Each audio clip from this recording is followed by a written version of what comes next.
Hi guys! Welcome to my channel. Once again, this is Bisaya Mama Vlog. So, nagpaplano ka bang mag-vlog?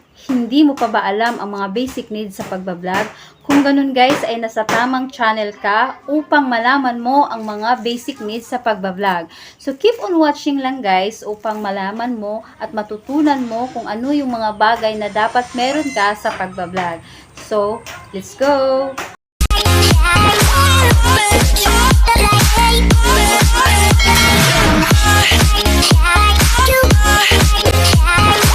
So, yun na nga guys, yung number 1 natin na kailangan natin sa ating pagbablog ay cellphone.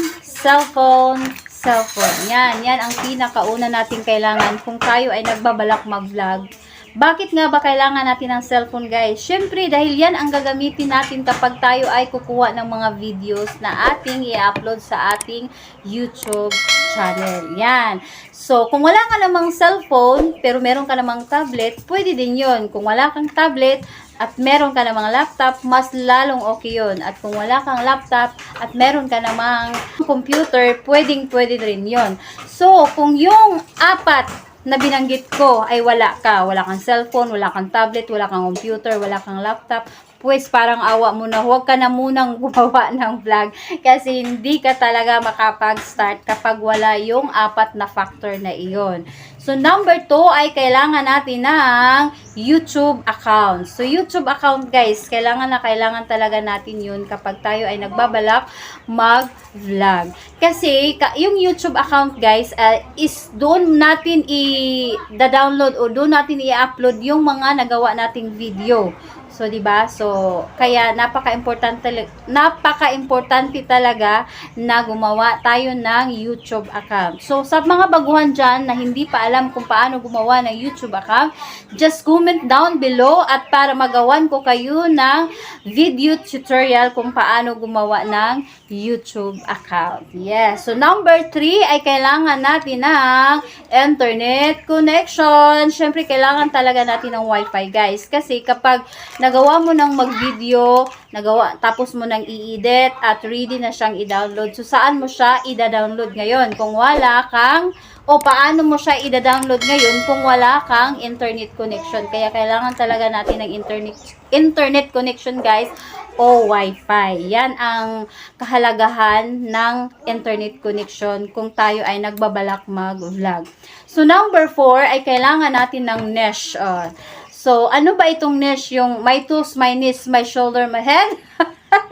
Siyempre, hindi yon ang tinutukoy natin mga guys, no? Yung niche ay yung kind of video na gusto nating gawin sa ating pagbablog. Like for example, gusto mong magmukbang. Yun ang gusto mong content sa iyong pagbablog, ang pagmumukbang. O, diba? Palingon-lingon ako guys kasi may mga taong, So, yun ang ibig sabihin ng niche. It's other term of content. So, like I said earlier na kung gusto mo ng mga mukbang, gusto mo ng horror movie, gusto mo ng comedy, gusto mo ng etc.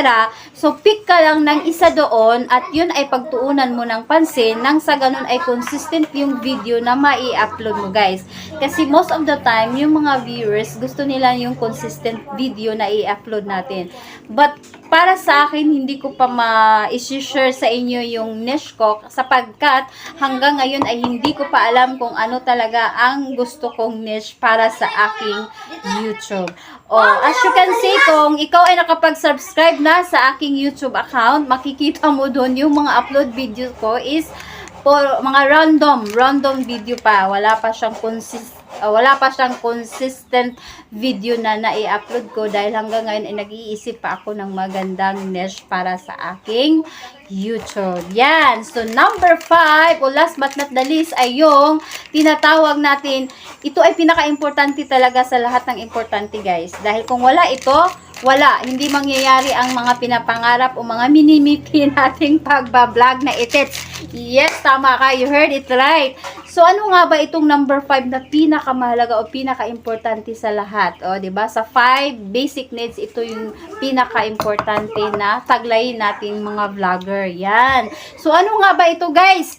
Ito yung sereng, yung pakapalan ng mukha. Yan ang number 5. Dapat makapal ang ating mga faces, mga mukha, ends kapag tayo ay nagbablog.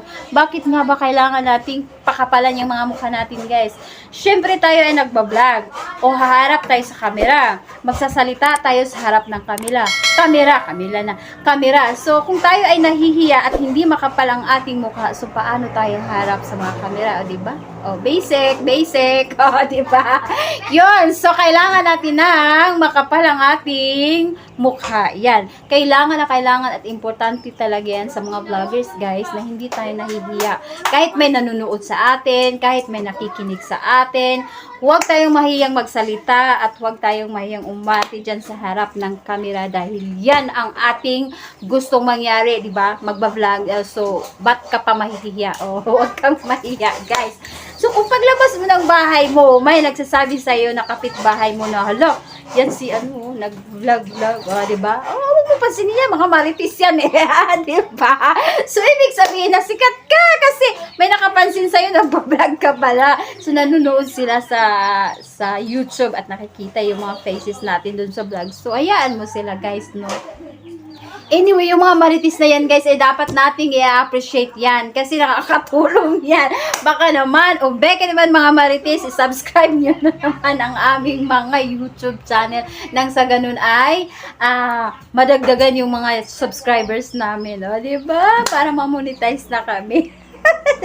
wish ko lang talaga, no, ang layo-layo ko pa sa katotohanan dahil yung subscriber ko ay sobrang liit-liit pa, o, diba? So, guys, sana may natutunan kayo. Once again, yung mga 5 basic na kailangan natin sa ating pagbablog ay, una, yung cellphone, or tablet, or computer, or laptop. Number 2 ay kailangan natin ng YouTube account. Yan. YouTube account o YouTube channel. Number 3 ay kailangan natin ng internet connection or Wi-Fi.